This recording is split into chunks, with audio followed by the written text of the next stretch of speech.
Welcome, everyone, to our session, The Art of Budgeting. First of all, at Summit Credit Union, we believe financial success happens together. And that means giving you the tips, tools, and resources to be able to make sure that that happens. Our number one priority is making sure that our members get the service and education you deserve. And we do believe that financial success happens together. If you would like to be connected with a financial coach, please email us at summitcreditunion@summitcreditunion.com, and we can connect you with a coach to help you with budgeting today. Budgeting is a skill that you can develop so you can create a plan on how to spend your money in the future. I so enjoy this quote because it really goes into what budgeting absolutely is, which is a skill that does help you develop a plan on where to put your money, whether savings, debt reduction, retirement, spending, so that you know and feel comfortable about your future. Today, we're going to teach you how to create a flexible budgeting plan. We're going to give you some tips on how to hold yourself accountable. And most importantly, we're going to give you strategies for staying on track after what we call budget busters that often happen. Through our study of thousands of members that we've worked with through our Project Money program, as well as in our retail branches, we know that we can feel confident in the information that we're providing you today. Here's another quote that we wanted to share with you. Budgeting really isn't about limiting yourself. It's about making the things that really get you excited possible, which means prioritizing and organizing your money in a way where you have reduced stress, less anxiety, less worry, and feel more comfortable with where you are spending your money today. It really is about balance, and creating that budget is the first thing in finding that balance. So how do you correct, excuse me, how do you create a flexible budget? We think of it in a couple of different ways. What's the money that you spend every week? What's the money that you spend between paychecks, which is typically every 2 weeks? How much money do you spend every month, which is taking into account all of your fixed bills that happen? And then how much money do you actually earn every single year? And are you spending over that amount or under that amount? It's really important to be thinking about how we spend our lives. And sometimes our personal calendars actually will tell us where we are spending our money or where we're going to be spending our money in the future. So if you have a lot of plans on your personal calendar, let's think about how much money those plans are going to cost you. Maybe you can even make alternatives to reduce the cost of any plans that you have on your calendar. Maybe it's going out with friends, maybe you have a concert coming up, maybe you have a travel to a relative's home, which requires gas and maybe eating out or getting a hotel stay. All these things we love to do in our lives, it takes money. And so we're spending money, but we also want to save money and we also want to put money aside to be able to reduce our debt as well. At Summit, what we've found is oftentimes when we look at our entire year, we have seasonal spending. And you might be thinking, oh, yeah, it's just the holiday season, but it's really not. And a lot of times you have unexpected expenses that will happen every couple of months. Maybe it's an oil change, maybe it's a tire rotation, or unexpected expenses like having to go to the doctor and then having to get some medication, or you sprain an ankle and have to go to physical therapy, or you get a rock in your windshield and you have to replace your windshield. All of these things are unexpected expenses that we might not be paying attention to that can often be a budget buster.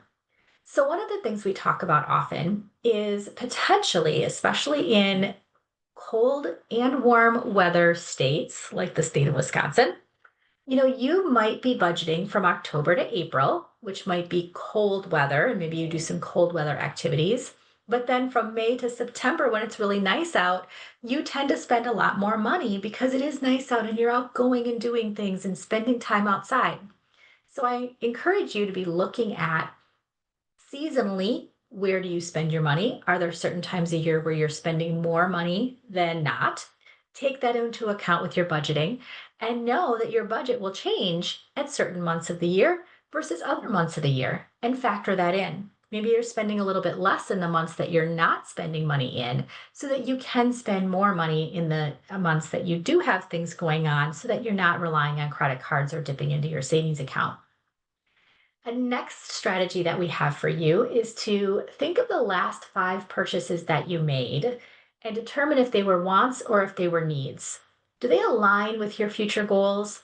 Are they based more on convenience or the fact that you didn't prepare versus something that you really needed?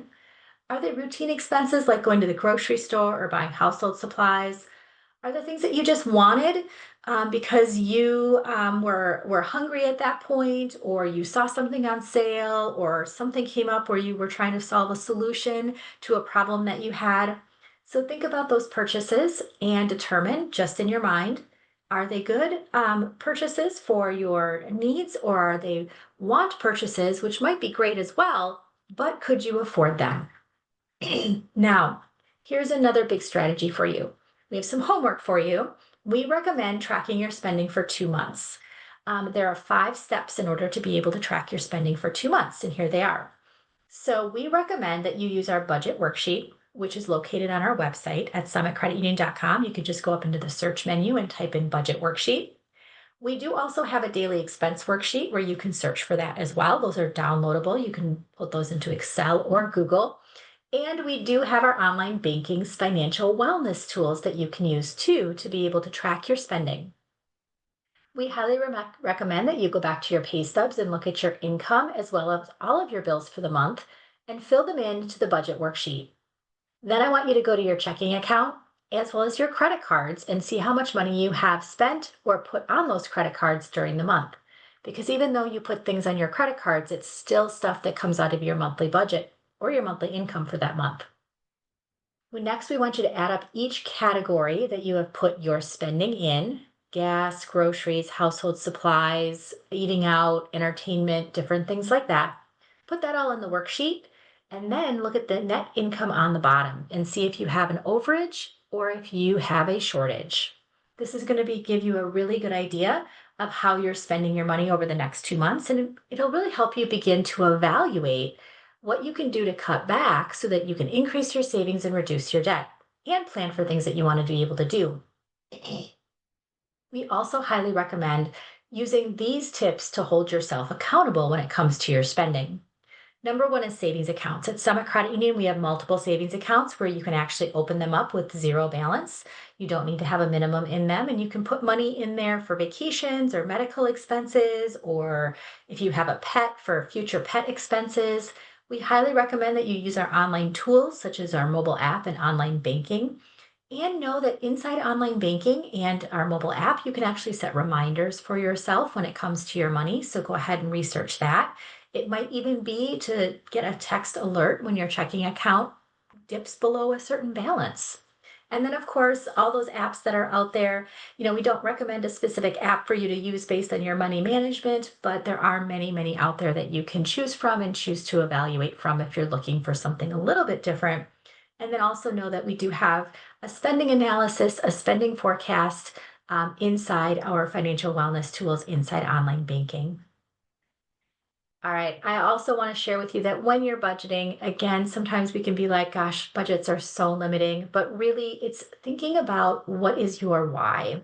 Why do you need a budget? You want to reduce that stress, you want to reduce that anxiety, you want to save money and hopefully earn money from the interest that you will earn on your account for saving it. Peace of mind, and most importantly, you will feel empowered, confident, and in control when you have a budget because it's setting limits for yourself so that you're not overspending. Speaking of overspending, I wanted to share with you some common budget busters so that you are aware of them. Number one is impulse spending while you are out shopping. It is called, oh my gosh, that's on sale. I should get it now. Online clothes shopping for pleasure, especially, we kind of call it doom scrolling late at night. Going to dinner, but it's a little bit more expensive than you thought it was going to be. Stocking up on essentials. Sometimes we do that just for the savings, but it tends to be that we end up spending too much on stocking up 1 month and end up having to put something else on a credit card. A medical visit that is more than a copay. Maybe that is getting some durable medical equipment. Maybe that is your prescriptions, different things like that. Of course, those pre-holiday sales, trying to really take advantage of those, but sometimes those can be budget busters for us. Sometimes just buying cheap things that you don't think is really going to make a difference in your budget, things that are $2, $3, $4, but hey, that sure does add up. Maybe even when you want to take on a new hobby or do some self care that you don't normally do, and then that could be a budget buster that month. So, we definitely recommend creating a savings account and adding to that savings account for that.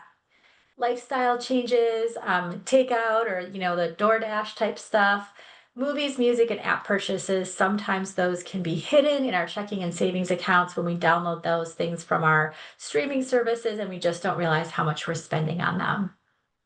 So, one of the big things when it comes to your budget busters is you have to decide where you're going to take the money from. And there's really three places. Number one is your savings. Number two is, of course, the income that you make through your between your paychecks. And number three would be sometimes you have to get that money from a loan. And so when you're thinking about these things, sometimes they can help you decide whether or not you are going to make a purchase or not. Because if you have to put it on your credit card, are you willing to pay the interest charge? If you're willing to take it out of your savings account, how many months will it take you to replace that money in your savings account? And of course, when you take it out of your checking account, you do have that little bit of anxiety because your balance is less than it normally is. So just think about those things when you are budgeting, and you do have a budget buster. Think about where that money is going to be coming from. So, a couple of things that I wanted to share with you about staying on track after a budget buster is set a new limit, figure out where you can cut in your budget to make up for that expense. Stick to those limits by continually telling yourself that you have a new budget. Change some financial habits, maybe not purchasing things on convenience and maybe planning ahead a little bit more for the future. And then when you do pay yourself back or pay off your loan or add more to your savings account after that budget buster and after you've replaced that money, please do celebrate, even if it's a little pat on the back. All right, so the art of budgeting, I wanted to share with you specifically how to rebuild your savings account. Number one is to do the math and to grab a calendar. All right, so use this formula. For example, if you want to save $1,000 in 6 months, typically you're paid twice a month. It's $167 a month from your spending or disposable income. And I want you to move that money to a savings account, and then set up an auto transfer to that account so that you can actually save money and not have to accidentally spend that or wait until you get paid and whatever money is left over then you move it over to that savings. Really consider that part of a budgeting item in your budget as you are looking to rebuild savings. So I just wanted to share with you this one last question for you, and that is, what will you commit to help you budget today? All right. What will you commit to help you budget today? So just take a moment, write down some of your thoughts. All right.